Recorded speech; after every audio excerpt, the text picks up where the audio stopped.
അടിക്കാൻ ഒരു യോഗ്യതയും ജിൻഡോയ്ക്കില്ല എന്നാണ് എൻ്റെ പേഴ്സണൽ അഭിപ്രായം കേട്ടോ. മറ്റുള്ള ജിൻഡോ ഒരു കോപ്പോ അത് ചെയ്തിട്ടില്ല. ഞാൻ പറയും എന്നെ ഏറി കയറ്റിയാൽ എനിക്ക് പ്രശ്നമൊന്നുമില്ല. ഈ ഷോ തന്നെ കൊണ്ടുപോയ ആളാണ് ജാസ്മിൻ. 3ാം സ്ഥാനം കൊടുത്ത് എന്ന് പറയുന്നതായിരിക്കും കറക്റ്റ്. 6 ടൈറ്റിൽ വിന്നർ അടിക്കാൻ ഒരു യോഗ്യതയും ജിൻഡോയ്ക്കില്ല എന്നാണ് എൻ്റെ പേഴ്സണൽ അഭിപ്രായം കേട്ടോ. മറ്റുള്ള അഭിപ്രായം എനിക്ക് അറിഞ്ഞൂടാ, വേറൊന്നും കൊണ്ടല്ല. അപ്പം നമ്മുടെ ഒരു ആങ്കർ ഉണ്ട്, സാരിക എന്ന് പറയും. അപ്പം മേഡത്തിൻ്റെ ഒരു വീഡിയോ ഉണ്ടായിരുന്നു ഞാൻ ഇന്നലെ തന്നെ വീഡിയോ ചെയ്യാമെന്ന് കരുതിയാണ്. പിന്നെ കുറച്ചും തിരക്കും കാര്യങ്ങളുണ്ടായിരുന്നു. പിന്നെ കുറച്ച് ചേഞ്ച് ഒക്കെ ചെയ്യണം എന്നൊരു പ്ലാൻ ഉണ്ട് നമ്മുടെ റൂമിന്. അപ്പം ഈ ബാക്ക്ഗ്രൗണ്ടൊക്കെ ഇതൊന്നും അല്ല നമ്മുടെ ബാക്ക്ഗ്രൗണ്ട്, അതിപ്പുറത്താണ്. അതെല്ലാം ഒന്ന് സെറ്റ് ചെയ്യണം എന്നൊക്കെ ഉണ്ട്. അപ്പം അതിൻ്റെ കുറച്ച് പ്ലാനും കാര്യങ്ങളൊക്കെ ആയിട്ട് ഇങ്ങനെ നിൽക്കുകയാണ്. ഓക്കെ ഗൈസ്, അപ്പം നമുക്ക് അവർ ഒരു ഇൻ്റർവ്യൂവിൽ ജിൻഡോയ്ക്ക് കപ്പടിക്കാൻ യോഗ്യതയില്ല, ജാസ്മിനാണ് ഈ ഷോ കൊണ്ടുപോയെന്നൊക്കെ പറയുന്നു. ഓക്കെ, അപ്പം നമുക്കത് സംബന്ധമായിട്ട് കുറച്ച് വീഡിയോ ക്ലിപ്പൊക്കെ വെക്കാം. അടിക്കാൻ ഒരു യോഗ്യതയും ജിൻഡോയ്ക്കില്ല എന്നാണ് എൻ്റെ പേഴ്സണൽ അഭിപ്രായം കേട്ടോ. മറ്റുള്ള ജിൻഡോ ഒരു കോപ്പോ അത് ചെയ്തിട്ടില്ല. ഞാൻ പറയും എന്നെ ഏറി കയറ്റിയാൽ എനിക്ക് പ്രശ്നമൊന്നുമില്ല. ഈ ഷോ തന്നെ കൊണ്ടുപോയ ആളാണ് ജാസ്മിൻ. 3ാം സ്ഥാനം കൊടുത്ത് എന്ന് പറയുന്നതായിരിക്കും കറക്റ്റ്. 6 ടൈറ്റിൽ വിന്നർ അടിക്കാൻ ഒരു യോഗ്യതയും ജിൻഡോയ്ക്കില്ല എന്നാണ് എൻ്റെ പേഴ്സണൽ അഭിപ്രായം കേട്ടോ. മറ്റുള്ള അഭിപ്രായം എനിക്ക് അറിഞ്ഞൂടാ, വേറൊന്നും കൊണ്ടല്ല. അങ്ങേര് ഒരു 60 എനിക്കൊന്നൊരു 60 ദിവസം വരെ ഒരുമാതിരി ആമയെ പോലെ കഴിഞ്ഞിട്ട്, അല്ലെങ്കിൽ 70 ദിവസം വരെ പ്രത്യേകിച്ച് ഒന്നും കാണിക്കാഞ്ഞിട്ട് അങ്ങേര് എങ്ങനെ ഇതിനകത്ത് കയറി കപ്പടിച്ചെന്ന് ഇന്നും എനിക്ക് അറിഞ്ഞൂടാ. അതിൽ യോഗ്യതകൾ ഒരുപാട് കാൻഡിഡേറ്റ്സ് മത്സരാർത്ഥികൾ അതിനകത്തുണ്ടായിരുന്നു. ഇപ്പോൾ ഫോർ എക്സാമ്പിൾ പറയുകയാണെങ്കിൽ ജാസ്മിൻ, ഈ ഷോ തന്നെ കൊണ്ടുപോയ ആളാണ് ജാസ്മിൻ. പിന്നെ ഒരാൾ പറയണത് ജാസ്മിനെ അവഗണിച്ചിട്ടുണ്ട്. Of course. എന്ത് അവസാന മൊമെന്റിൽ അവരെ ഒരു അറ്റ്ലീസ്റ്റ് ഫസ്റ്റ് റണ്ണറപ്പ് ആക്കായിരുന്നു. അതുപോലും ചെയ്യാതെ സെക്കൻഡ് അടുപ്പിച്ച് 3ാം സ്ഥാനം കൊടുത്തു എന്ന് പറയുന്നതായിരിക്കും കറക്റ്റ്. അത് പോയിന്റ്. പിന്നെ എന്താ ബിഗ് ബോസ് നിങ്ങൾ ഈ കാണിച്ചേ? ജാസ്മിൻ ഒരു റണ്ണറപ്പെങ്കിലും ആക്കി കൂടായിരുന്നോ? എൻ്റെ പൊന്നു ചേച്ചി, ഞാനൊരു കാര്യം പറയട്ടെ. ഇത് ബിഗ് ബോസ് ഷോയാണ്. ജനങ്ങളാണ് ഇവിടെ വോട്ട് തീരുമാനിക്കണ്ടേ. ഒരു കാര്യം മനസ്സിലായി, നിങ്ങൾ ഒരു കോപ്പും കണ്ടിട്ടില്ലെന്ന് മനസ്സിലായി. സീരിയസ് ആയിട്ട് പറഞ്ഞ ഇവരൊരു വീഡിയോ പോലും ഇവർ കണ്ടിട്ടില്ല. പിന്നെ എന്തിനാ ഇവരിങ്ങനെ വന്ന് സംസാരിക്കുന്നതെന്ന് ഞാൻ ആലോചിക്കുന്നത്. ഒരു ബിഗ് ബോസ് ഷോ എന്ന് പറഞ്ഞാൽ അതിൻ്റെ എപ്പിസോഡ് ഫുള്ളിരുന്ന് കാണണം, അല്ലെങ്കിൽ അതിൻ്റെ ലൈവ് കാണണം. പിന്നെ എപ്പിസോഡിൽ കാണിക്കുന്ന പോലെയല്ല ലൈവിൽ കാണിക്കുന്നത്. ഇവിടെ ഈ ജിൻഡോ തെറ്റ് ചെയ്തിട്ടുണ്ടെങ്കിൽ ലൈവിനകത്ത് മിന്നാളാന്ന് കറക്റ്റായിട്ട് നമുക്ക് പ്രൂവ് ചെയ്യാൻ പറ്റും.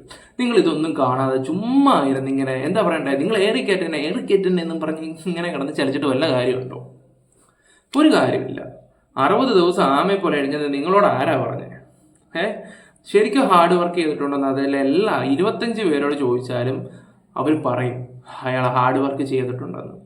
ഒരു കാര്യം ചെയ്യാൻ പറ്റിയില്ലെങ്കിൽ അയാൾ അത് ചെന്ന് ചോദിച്ച മതി. ഒരു കാര്യം അയാൾക്ക് ഇത് പറ്റത്തില്ല എന്നറിയാലോ, അയാൾ ചെന്ന് പറയും ഞാൻ ചെയ്യാം എന്ന് പറയുന്ന ഒരു ക്യാരക്ടറാണ് അദ്ദേഹത്തിന്.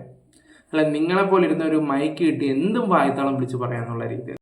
അതുകൂടാതെ നമ്മുടെ സിജോ നല്ല പിന്നെ ബിഗ് ബോസിന്റെ തന്നെ ഈ നോമിനേഷൻസ് അവരുടെ ഡിസിപ്ലിൻ ഇല്ലായ്മ കൊണ്ട് സംഭവിച്ചാണ് സിജോയ്ക്ക് ഈ ആപത്ത്. മര്യാദയ്ക്ക് അടക്കം ഒതുക്കി നിർത്തി ക്യാൻഡിഡേറ്റ്സ് നിർത്തി ഷോ ചെയ്യിപ്പിച്ചിരുന്നെങ്കിൽ ഇത് സംഭവിക്കത്തില്ലായിരുന്നു. ഏത് ജിൻഡോ അർജുൻ അതൊന്നും പാളിച്ചൊന്നും അല്ല. ശരിക്കും സിജോയുടെ ആരോഗ്യസ്ഥിതി വഷളായത് കൊണ്ട് മാത്രമാണ് സിജോയ്ക്ക് പവർഫുൾ ആയിട്ട് പാക്ക് ആകുക, അല്ലാതെ വേറെ ഒരു കുഴപ്പമില്ല. കാരണം നല്ല ജിൻഡോ ഒരു കോപ്പോ അത് ചെയ്തിട്ടില്ല. ഞാൻ പറയും എന്നെ ഏറി കയറ്റിയാൽ എനിക്ക് പ്രശ്നമൊന്നുമില്ല. കേട്ടിക്കോളൂ, എനിക്കൊരു പ്രശ്നമില്ല. ജാസ്മിന് കിട്ടാത്തതിൽ എനിക്ക് നല്ല വിഷമമുണ്ട്. പിന്നെ സിജോയ്ക്ക് അങ്ങനെ സംഭവിച്ചതുകൊണ്ടും അവനും ഒരു ഫസ്റ്റ് ടോപ്പ് 5 കൂടാതെ ഒരു ടോപ്പ് 3 സിജോ എത്തുമായിരുന്നു. നല്ല പ്രത്യേകിച്ച് നല്ല ടാലന്റഡ് ആയിട്ടുള്ള, നല്ല കഴിവുള്ള, പ്രതികരണ ശേഷിയുള്ള, നല്ല സംസാര ശേഷിയുള്ള മനുഷ്യൻ. ഈ ജിൻഡോ എന്താണ് അവിടെ സംസാരിച്ചിട്ടുള്ളത്? എന്തെങ്കിലും സംസാരിച്ചിട്ടുണ്ടോ? വാ തുറന്നിട്ടുണ്ടോ ആ മനുഷ്യൻ? അങ്ങനെ ക്രൂക്കടാന്നുള്ളതിന് ഒരു സംശയമില്ല. ഇതിനൊരു പാവത്തിന്റെ ലേബൽ ഒട്ടിച്ചുകൊണ്ട് പാവങ്ങൾക്കുള്ളതല്ല ബിഗ് ബോസ് എന്ന് പറയുന്നതാണ്. പാവങ്ങൾ എന്നൊരു പാവങ്ങൾ ഹ്യൂയുടെ പാവങ്ങളാണ്. അതുകൊണ്ട് ഞാൻ ഒരിക്കലും ഇന്നും ഈ നിമിഷം വരെ എനിക്ക് നല്ല നിരാശയുണ്ട്. പിന്നെ നമ്മുടെ വേണ്ടപ്പെട്ടെന്നല്ല യോഗ്യരായ കാൻഡിഡേറ്റ്സിന് കപ്പ് കിട്ടാത്തതിൽ എനിക്ക് നല്ല ഒരു ബിഗ് ബോസ് ഫാൻ എന്ന സിജോ പവർഫുൾ, ഭയങ്കര പവർഫുള്ളാണ്. ഓക്കെ, ഫസ്റ്റ് വീക്ക് സിജോനെ കുറിച്ച് പറയുവാണെങ്കിൽ ഓക്കെ നല്ല കാര്യങ്ങളും നല്ല ഗെയിമൊക്കെ ആയിരുന്നു. ആൾക്കാർ നല്ല ഓട്ടും കാര്യങ്ങളും അദ്ദേഹത്തിന് കൊടുത്തിട്ടുണ്ടായിരുന്നു. സിജോ ഇവനാൾ കൊള്ളാം, ഇവൻ പുലിയാണ്, ചുണക്കുട്ടിയാണെന്നൊക്കെ പറഞ്ഞ ഒരുപാട് ആൾക്കാരുണ്ടായിരുന്നു. പിന്നെ ജിൻഡോ ആയിട്ടുള്ള ഒരു ഇഷ്യൂ വന്നതിന് സമയത്താണ് ഓരോരുത്തർ സിജോ ഇച്ചിരി നെഗറ്റീവ് സംസാരിക്കാൻ തുടങ്ങിയത്. സത്യത്തിൽ അങ്ങനെ ഉണ്ടായിട്ടുണ്ട്. പിന്നെ റോക്കി വിഷയം പോയി തിരിച്ചു വന്നു, കാട്ടുതീ ഡയലോഗ്, അതിനുശേഷം പുള്ളി കുറച്ച് ഡൗൺ ആയിട്ടുണ്ടായിരുന്നു. പിന്നെ പുള്ളിയുടെ ഒരു ഡയലോഗ് ഉണ്ടായിരുന്നു, എനിക്കിനി ഇങ്ങനെ എന്താ പറയണ്ടേ, ചുമ്മാ അതിങ്ങനെ പോയാൽ മാത്രം മതി, എനിക്ക് എന്താ പറയണ്ടേ ടിക്കറ്റ് ഫിനാലെ ഒന്നും ജയിക്കേണ്ട, ചുമ്മാ ഒരു എപ്പിസോഡ് കാണുമ്പോൾ ഞാൻ ലൈവ് കണ്ടേ എനിക്ക് നല്ല രീതി അറിയാം, എനിക്കിങ്ങനെ ചുമ്മാ അതങ്ങ് പോയാൽ മാത്രം മതി, ഞാൻ ടിക്കറ്റ് ഫിനാലെയും കഴിഞ്ഞ് സിമ്പിളായിട്ട് എനിക്ക് കപ്പെടുത്തുകൊണ്ട് പോകാൻ പറ്റും. പുള്ളിക്ക് ഓവർ കോൺഫിഡൻസ് ഉണ്ടായിരുന്നു. കാരണം പുള്ളി ഇത്ര ഇത് ചെയ്ത് തിരിച്ചു വരുമ്പോൾ ജനങ്ങളെ അക്സെപ്റ്റ് ചെയ്യുന്നു. പിന്നെ അവരോട് എന്തോ പറഞ്ഞേ, തങ്കച്ചി പാസം നമ്മുടെ മറ്റേ ഗ്രൂപ്പ് ഉണ്ടല്ലോ, നമ്മുടെ സായി ചേട്ടനും നന്ദനയും പിന്നെ സിജോ തമ്മിലായിട്ടുള്ള ഒരു ഗ്രൂപ്പ് ഉണ്ടല്ലോ, അത് ഭയങ്കര നെഗറ്റീവ് തന്നെയായിരുന്നു. അത് ഭയങ്കര എന്ന് വെച്ചാൽ ഭയങ്കര നെഗറ്റീവായിരുന്നു. ആ ഷോയിൽ തന്നെ ഏറ്റവും വലിയൊരു നെഗറ്റീവ് അത് എല്ലാവർക്കും ഫീൽ ചെയ്തൊരു കാര്യമായിരുന്നു. സായിയോട് എനിക്ക് എല്ലാവരും അദ്ദേഹത്തിന് ഇവനൊരു വാഴയാണോ മഴവാഴയെന്നൊക്കെ വിളിക്കുക. എനിക്ക് പുള്ളിയുടെ ആ ഷോയിലേക്ക് നെഗറ്റീവായിട്ട് തോന്നിയിട്ടുള്ള ഒരു കാര്യം എന്ന് പറഞ്ഞാൽ ആ ഗ്രൂപ്പായിരുന്നു എനിക്ക് ഏറ്റവും കൂടുതൽ അത് നെഗറ്റീവായിട്ട് തോന്നിയത്. പിന്നെ അമ്മച്ചി ഏറെ കയറ്റ സോറി ആൻറ്റി ഒന്നും വിചാരിക്കല്ലേ, ഏറിക്കയറ്റാൻ എല്ലാവരും വിചാരിക്കും, പറയുന്നു ഏറിക്കയറ്റെന്ന്. കാരണം അവർക്ക് ഏറി കയറണം, അവർക്ക് ഏറി കയറിയിട്ട് അവർക്ക് കയറണം. അടുത്ത ഷോയിൽ വരണോ ചേച്ചിക്ക്, അടുത്ത ബിഗ് ബോസ് ചേച്ചി തന്നെ കയറി. എന്നിട്ട് ചേച്ചി തന്നെ കയറി ഒരു 10-30 എപ്പിസോഡാക്കുമ്പോൾ ഔട്ടായിട്ട് ലാലേട്ടോട് വന്നിട്ട് എൻ്റെ ലാലേട്ടാ, നമ്മൾ പുറമേ കാണുന്ന ലോകമല്ല, ഇതൊരു വലിയൊരു ലോകമാണ്, ഒരു പ്രഷർ കുക്കർ പോലാണെന്നൊക്കെ തട്ടിവിടും. നിങ്ങൾ അതിനകത്ത് കയറിയാലും നിങ്ങൾ ഇത് തന്നെ അടിക്കത്തുള്ളൂ, 100% ഉറപ്പാണ്. പറഞ്ഞു മനസ്സിലായി. പിന്നെ ഒരു 2 വർഷം കഴിഞ്ഞിട്ട് ഈ ഷോയെക്കുറിച്ച് കുറ്റം പറയാം. എന്നോട് ആൾക്കാർ അങ്ങനെ സംസാരിച്ചു, ഇങ്ങനെ സംസാരിച്ചു. നിങ്ങൾ തന്നെ പറയുന്നുണ്ട് നിങ്ങൾക്കൊന്ന് ഏറി കയറാൻ താല്പര്യമുള്ള ഒരാൾ തന്നെയാണ്. എന്തിനാ ചേച്ചി ഇങ്ങനെ വെറുതെ? നിലയിലും എനിക്ക് നല്ല പ്രതിഷേധമുണ്ട്. ഒന്നെങ്കിൽ ജാസ്മിൻ, അല്ലെങ്കിൽ സിജോ പിന്നെ പോട്ടെ ആരോഗ്യശ്രീ നമുക്ക് വേറൊരു സാധനം കൊടുക്കാം, അല്ലെങ്കിൽ എന്താ പറയുക അർജുനും ഇടയ്ക്കൊക്കെ ഫേക്ക് ആണ്, എങ്കിലും അറ്റ്ലീസ്റ്റ് ഒരു ലെവലിൽ കളിച്ചുകൊണ്ട് ഒരു മനുഷ്യനാണ്. അർജുനൊക്കെ താഴോട്ടൊന്നും വന്നിട്ടില്ല. അങ്ങനെ ഒരുപാട് ക്വാളിറ്റിയുള്ള കഴിവുള്ളവരെ പുറത്താക്കിക്കൊണ്ട് ഇന്നും എനിക്ക് മനസ്സിലാവാത്ത ഇവർ എന്താണ് ഉദ്ദേശിക്കുന്നതാണ്. എന്തായാലും ഒരു യോഗ്യത ജാസ്മിന് തിരിച്ചടി അത് ഗബ്രി കോമ്പയാണെന്ന് ചോദിച്ചാൽ ഗബ്രി പോയതിനു ശേഷം ജാസ്മിൻ ഡൗൺ ആകണം. അങ്ങനെയൊന്നും സംഭവിച്ചില്ല. ആൾക്കാരുടെ കണ്ണിൽ ഓരോ ഗുരുക്കൾ ഉണ്ടാകുമ്പോഴത്തേക്ക് അവരെ കുറ്റം പറഞ്ഞിട്ട് കാര്യമില്ല. അതൊരു ഷോയാണ്.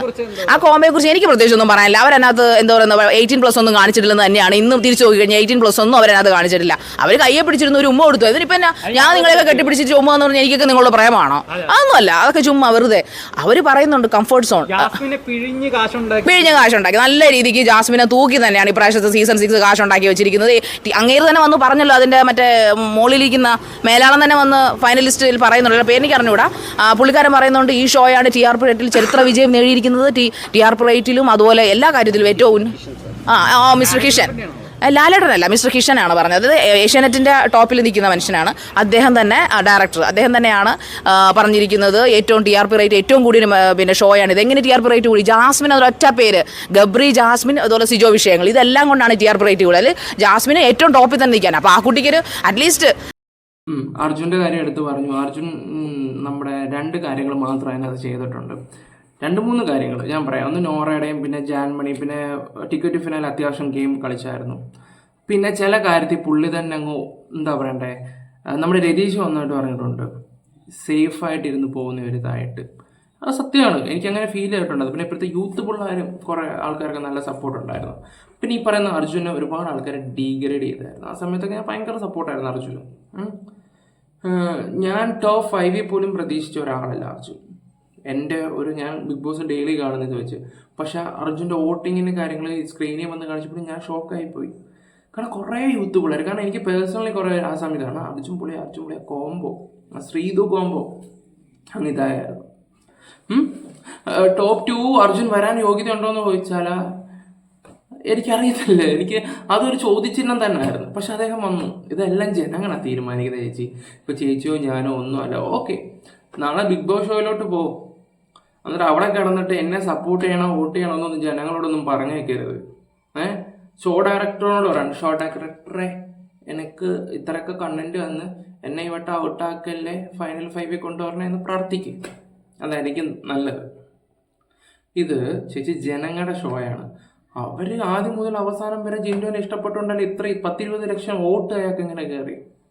എന്ത് തേങ്ങ. ഞാൻ പറയട്ടെ, ഈ വർഷം ശരിക്കും ഒരു ലൈവിൽ തന്നെ യൂട്യൂബിൽ തന്നെ 25,000-26,000 പേരൊക്കെ ഇരുന്ന് കണ്ട ലൈവ് ഉണ്ട്. ഈ പറയുന്ന എൻ്റെ ലൈവിൽ തന്നെ ഉണ്ടായിരുന്നു.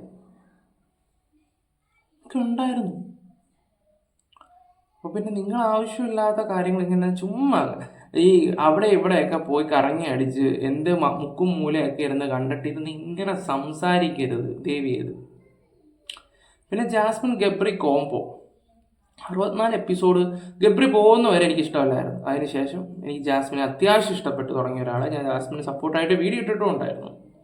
ചുമ്മാ ഇങ്ങനെ കഥ അറിയാതിരുന്ന ആട്ടം കാണുന്നവർ ചുമ്മാ ഇങ്ങനൊന്നും വന്ന് വിവരക്കേട് പറയരുത്. കാരണം കാണുന്നവർ വണ്ടരല്ല. അതിൽ അടുത്ത വർഷം ഈശ്വര ചേച്ചി ബിഗ് ബോസിൽ വിളിക്കണേ, അതാണ് എൻ്റെ പ്രാർത്ഥന. ചേച്ചിയുടെ ആഗ്രഹം അതൊക്കെ തന്നെയാണെന്ന് തോന്നുന്നു. എന്തായാലും ആഗ്രഹം സാധിച്ചു കിട്ടട്ടെ. പിന്നെ നമ്മുടെ വീഡിയോ ഒക്കെ കണ്ടോ എല്ലാവരും ഒന്ന് ലൈക്കും ഷെയറും സബും ഒന്ന് ചെയ്തേക്കണേ.